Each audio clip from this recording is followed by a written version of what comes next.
Good morning, everyone.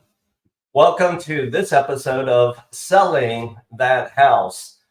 For those of you who are watching this on demand as a recording, thank you for sharing your time. Thank you for your ongoing interest, by the way. For those of you who may be watching this as a live stream, welcome.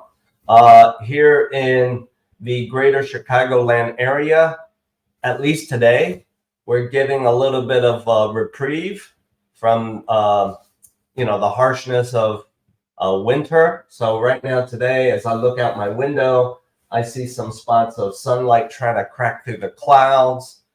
Our temperatures at least are moving into double digits, so some of this white stuff might slowly go away. That's certainly my hope. For our episode today, I want to share with you a guest who I've come to know over the past several years. And the reason why I asked him to join us today is because he is growing a generational business, a generational real estate services business. And I just thought it'd be interesting and a benefit to all of you to hear his story as to, what's going on with his business.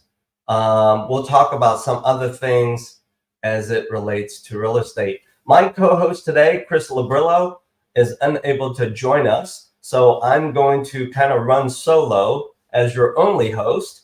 And in the upcoming episodes, Chris will join us back when his schedule frees up. So all of that being said, let's welcome our guest, Richard Bastista, into the room.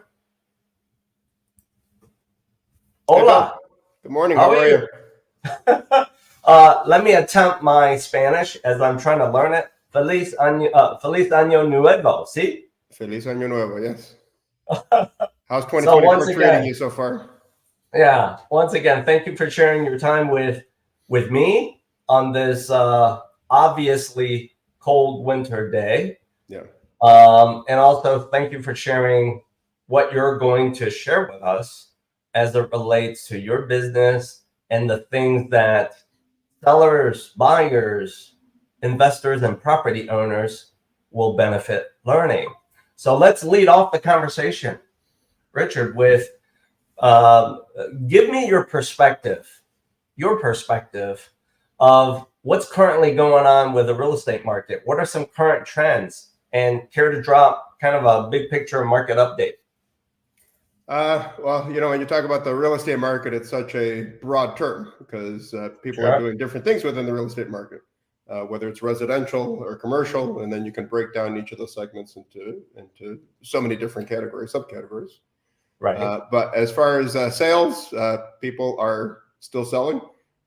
The new listings have been low, of course, without a doubt. And you always hear there's an inventory issue.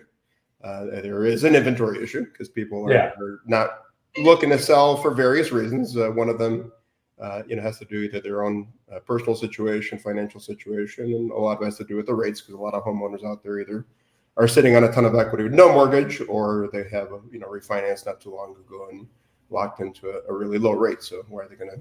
Until the rates come down a little bit, that makes a little bit more sense. They're probably going to stay put unless they absolutely have to move. Sure. With buyers, it's gotten to a point where we just have a support group every week because it's been a challenge for buyers. During the pandemic was absolutely horrendous experience. And doing both sales and rentals, we saw how one impacted the other. And we went from struggling to find qualified renters to being overflooded with very frustrated first-time buyers who say, okay, well, we got a ton of money. We're going to overbid on a rental just because we can't buy a place. Right. Wow. So, buyers has been a tough road for them, but it is, people are still buying. I stay in touch with a lot of renters that I've helped in the past, having those conversations, whether it's a few months down the line or a couple years down the line, but they're looking to buy. And certainly having the pipeline getting filled up because people are seeing rates are coming down. I think inventory is a bigger story than rates, but that's what seems to get the most headlines. Yeah. So buyer, there are buyers out there. There are people who are willing to buy. There are people, even of the younger generation, who are looking to buy because they see the benefit of home ownership, or at the very least owning some sort of real estate for investment purposes. Sure. And rental is very active here in Chicago. A little slower in some neighborhoods than others, but investment overall. I mean, people always say, like, when you see an advertise, buy, sell, invest. Well, I think real estate is an investment for everybody, even if you're just buying the property you're living. But if you're buying something that you're not going to live in, there are plenty of investors out there. I think investors are a little bit more savvy now. They're a little bit more patient. There are a lot more cash buyers out there that we're seeing, which again presents a challenge for people who, hey, I finally got that 20% down, and well, here's a cash buyer. Oh yeah. So true. Plenty of challenges out there, but if you got cash, or you have equity, you have that liquidity, then you're probably a much stronger candidate to achieve your goals quicker than somebody who doesn't, and not in the same position. So with investment out there, whether somebody is buying something long term, I think that like the 203K loans are becoming a little bit more popular, construction loans, because affordability has become an issue. Yeah. So people are looking they can't buy the turnkey home that has all the finishes. So they're going to buy something that's a little less expensive and put some money into it, and they plan to be there for a little while. Yeah. And the same thing. For upper game. Yep. Yeah, the fixer upper, and and it makes sense, especially if you're in a rental right now, or you're living with family. If you got 6 months or a year to play with, and buy that $200,000 foreclosure or that estate sale, and just take the time and fix it up to your liking, and it's a place you're going to stay in for 5+ years, then it absolutely makes sense. Yeah. Or the 2 to 4 flats, they have they have that new program that just went live in November. In November, 5% down. Right. So people are looking at that opportunity. Being a landlord may not be ideal, but if it's something that you're looking into multi-generational living with family, living with friends, or living in one unit and renting out the other, financially may make sense for you. Until real estate is about making moves, and one move may not be your final move. So yeah, if it's something to get into home ownership now, to get you into that bigger home, into that next bigger step, Yeah, I like how you said that. Real estate is about making moves, and making moves tends to follow the pace of life events, because life happens, right, for all of us. Yeah. And that's what people say. I was like, why would anybody buy now? Why is anybody selling now? I was like, well, life happens. The grandparents want to be closer to the grandkids, maybe not the kids, but the grandkids. And or people need to relocate. It's just, life happens. So real estate doesn't come to a halt because there's a headline saying that the rates are high. True. And you touched upon something earlier, certainly during the pandemic, but I think it still happens right now. There's still a good fraction of cash buyers out there. Yeah. From what I've read, at least 30%.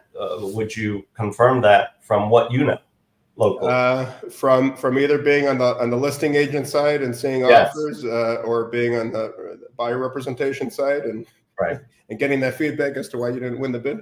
I mean, there's still a good amount of cash buyers out there. Okay, cool. Richard, because with your real estate business, it's a family business, it's multi-generational. Talk to us about this.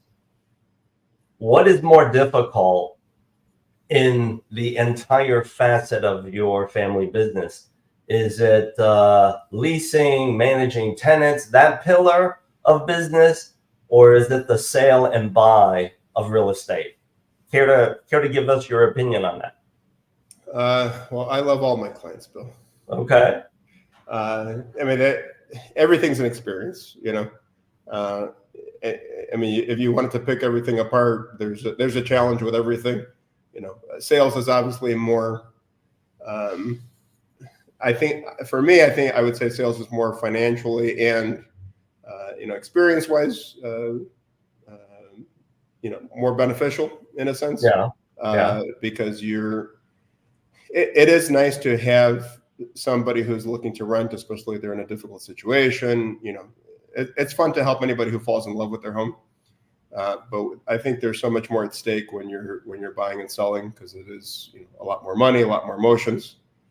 Rental, it is your home, and some people are at a rental for 20 years, Right. But for the most part, especially in Chicago, rents, you might be turning it over every 1 or 2 years.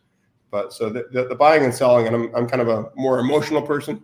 And I always say real estate is all about emotions. It's not about money. It's not about business decisions. It's all about emotions, because the money makes you feel a certain way.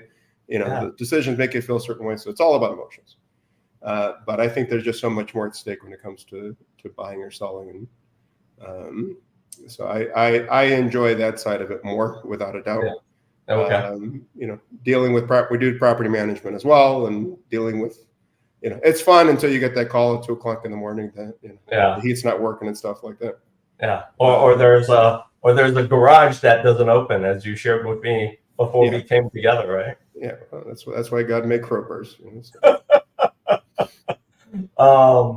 Let's now move the conversation to, are you working with investors who are acquiring properties, distressed properties, where they are going down one of these two paths, maybe fixing it up and holding it and therefore renting to tenants, or fixing up and flipping it? Do you see right now one or the either dominating more of your attention?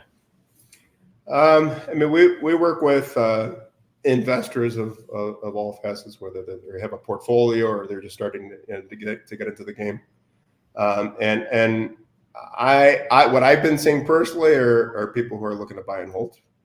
What you're seeing personally? Yeah, that's what I'm seeing personally. So Okay. I don't know what the case is overall, but those are the kind of clients that are attracted to me. Okay. They're in it for the long haul. Yeah. Well, real estate, it's all about buy now, wait and hold it, as opposed to the short game. Because the short game, if you do it in the wrong way, you can end up on the losing end, right? Yeah. Well, right now, people, I'm telling people who may not have realistic expectations of the real estate market, because you have people who are looking for prices to drop, the crash to come. But if you're looking for the deal of the century, you got to go into another century, because you're not going to find it here.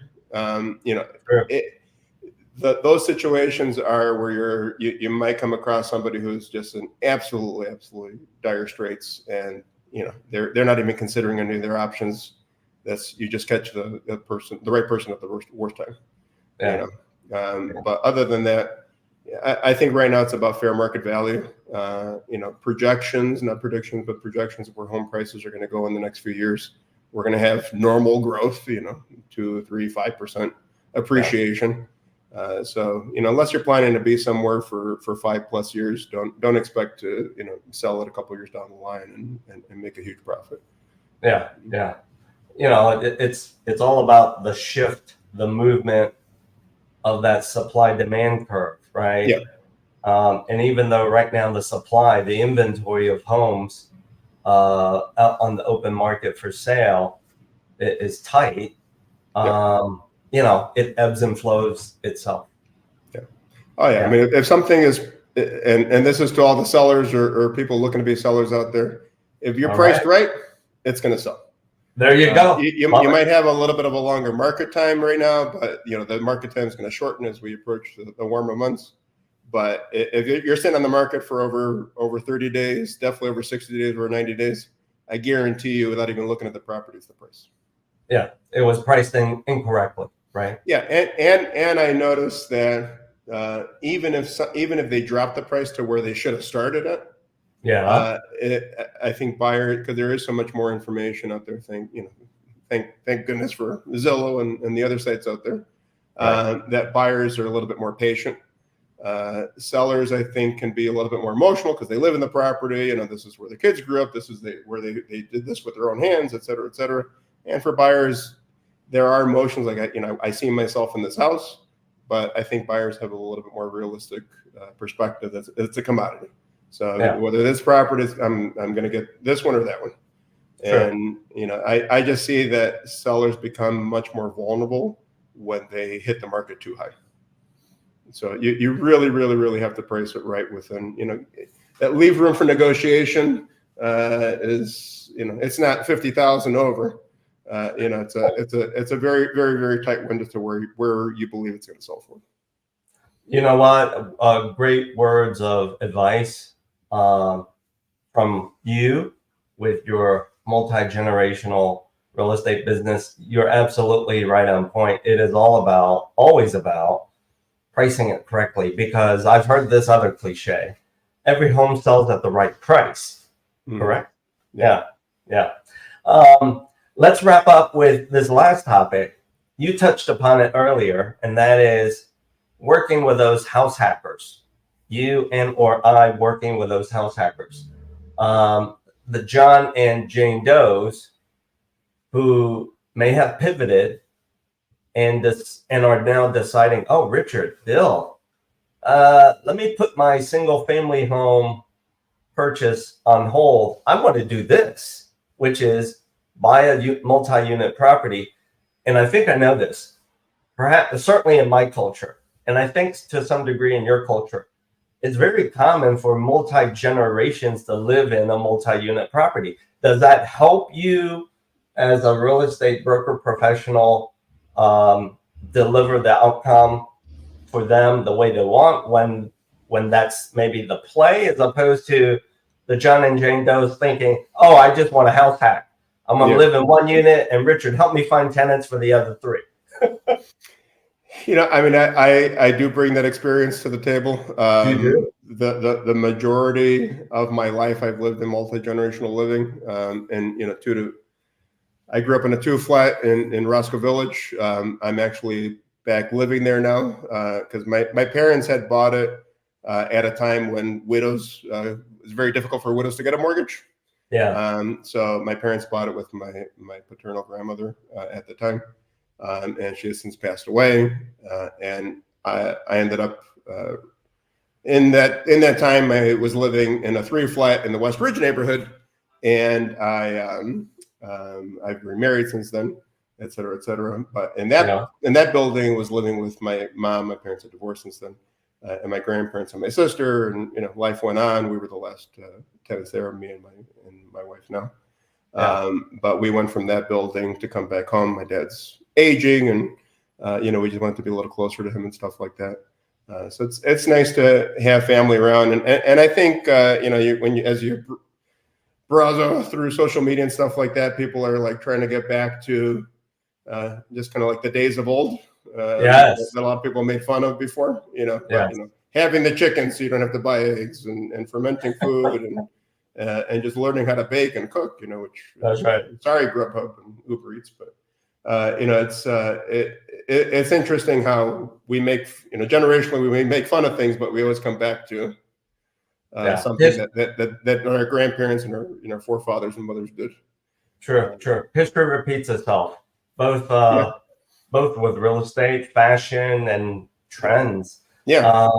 But real quick to touch on that, I think it's so important, especially if you're having children, you're just choosing to have children and stuff like that. It's really important to have them near family. I think there's been enough studies that having the grandparents around, having other family members around, it's just crucial to the upbringing of the kids in their lives and stuff like that. And I know from my own experience having my grandparents nearby, and for all my kids, they really enjoy that experience. And it's nice to have technology to see people face to face when you're not living nearby, but human interaction is just so important.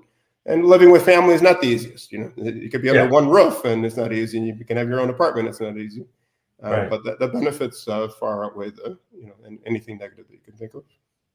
All right. Well, hey, ladies and gentlemen, for those of you watching this as a live stream or as a recording, if house hacking and on top of that multi-generational living is part of what you're thinking, you heard it straight from Richard.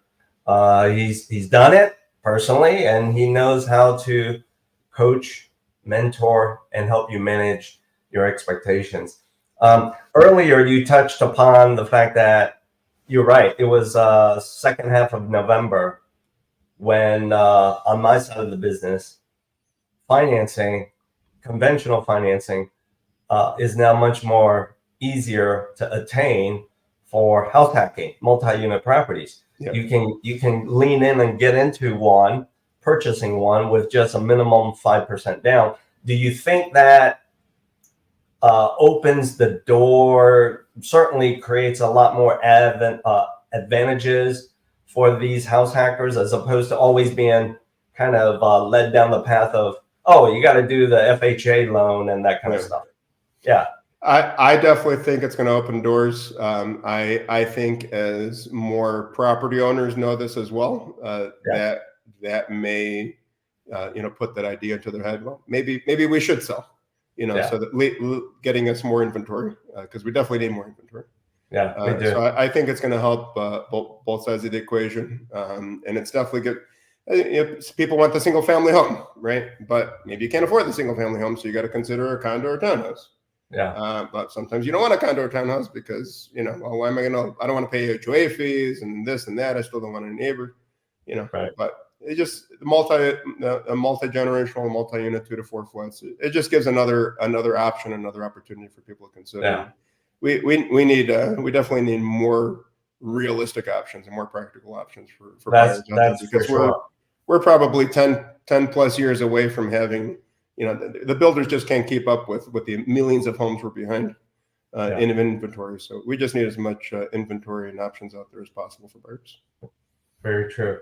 One of the things I kind of joked and teased others that know me well enough so that they didn't take it the wrong way was during COVID, because of COVID, the population grew, COVID babies, right? Yeah. And as a result, the next generation of homeowners, property owners, investors, it's not shrinking, it continues to grow. Yeah. And so much like what you touched on about multi-generational living in a multi-unit property, I'm right there with you. I think the time is right around the corner when many of us may have to consider it, because just the other day, Richard, I shared with a few other relationships, multiple conversations, this topic of, oh, geez, we're the sandwich generation. Mm-hmm. We're sandwiched between obviously having to take care of our own young growing kids, as well as at the same time our aging parents, that the benefit is, yes, living closer has its advantages. And as I teased my wife, my in-laws, I'm like, hey, your parents, they're pretty good cooks. There's upside to that. Yeah. I mean, that's very true. I mean, I think it's pretty obvious that, especially in this country, that we're living longer and healthier lives. Yes. So the folks who are parents and still have living parents, it's just that full circle, and you got to take care of both sides, of the age spectrum, and that also helps. And I actually helped a client recently that mom was living in her own house, and they were renting an apartment, and it was just too much to go check on her in the morning, go check on her after work, then you got to go check and this and that, and they ended up buying a house out in the suburbs that met their needs. They renovated a bathroom so she can have that stand up shower and stuff like that, easier to get in. So people are doing it because life happens and life changes. And it doesn't always get easier as we get older. So especially when it comes to our physical abilities, and another benefit of having family around. Yeah, very true, very true. So as we wrap up our episode today, ladies and gentlemen, thank you for watching. Thank you for tuning in. For those of you who are looking to house hack, who are considering and even working through your plans of multi-generational living, you heard it straight from Richard. Hit him up. Hit him up for a personal consultation.